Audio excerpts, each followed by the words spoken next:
In una terra lontana chiamata Spagna nasce un bimbo speciale.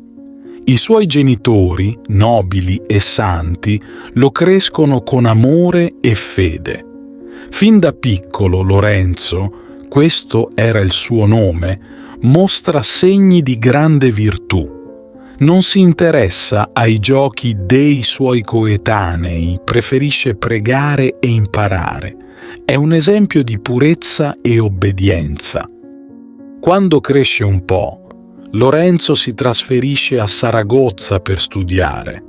Qui, in una prestigiosa università, si distingue per la sua intelligenza e il suo impegno. Diventa il miglior studente, ammirato da tutti per la sua saggezza e bontà.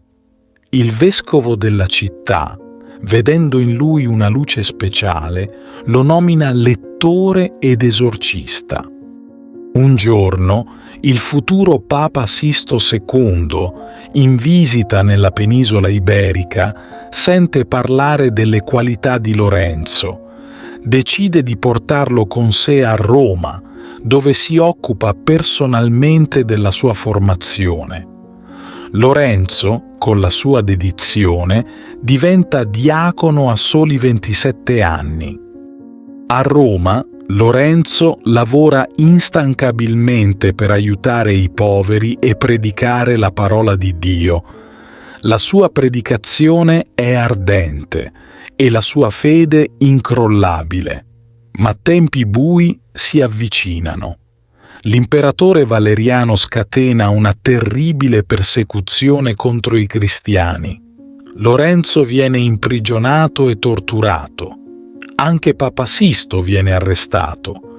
Quando il Papa viene trascinato via dai soldati, Lorenzo corre verso di lui, con le lacrime agli occhi, e chiede: «Dove vai, padre, senza il tuo figlio?» Sisto risponde con amore: «Non ti lascio, figlio mio. A te spettano altre battaglie. Dopo 3 giorni mi seguirai. Prendi i tesori della Chiesa e distribuiscili ai poveri». Lorenzo obbedisce. Cerca tutti i poveri e i chierici di Roma e distribuisce loro tutte le ricchezze della Chiesa. Poi, con il cuore colmo di fede, si presenta all'imperatore.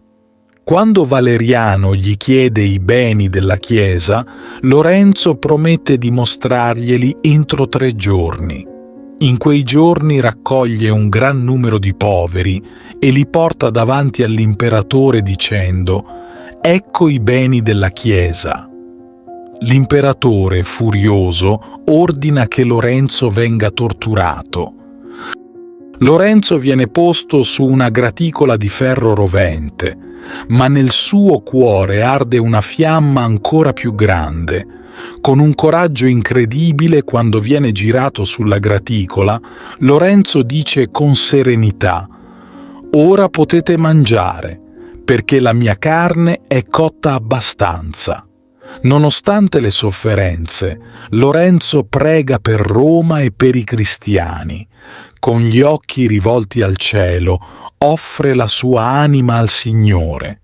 Così, tra tormenti e preghiere, Lorenzo muore, donando la sua vita per la fede. Questo è il racconto di Lorenzo, un uomo di fede incrollabile e di straordinaria bontà, che con il suo sacrificio ha illuminato la via per molti altri. La sua storia è un esempio eterno di amore e dedizione. Ti invito calorosamente a iscriverti al nostro canale per darci supporto e permetterci di continuare a creare nuovi video che condividono storie ed esperienze ispiratrici.